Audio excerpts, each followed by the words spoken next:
How to redeem Robux gift card on mobile. Hello everyone, welcome back to our channel. So in order to redeem a Robux gift card on your mobile device, you need to have Robux application installed in your device.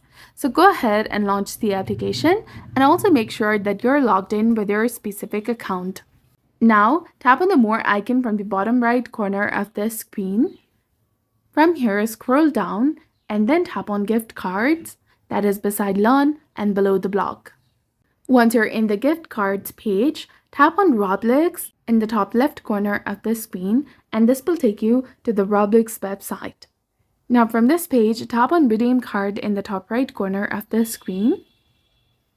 And in this page, simply enter the redeem code or the gift card code in the provided field. It does not matter if it's a physical or a digital card.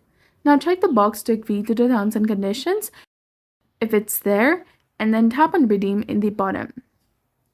You should now have successfully redeemed your Roblox gift card. So that's it for this video. I hope you found it helpful. If you did, please like, share and subscribe. Thanks for watching and we'll see you again in the next one.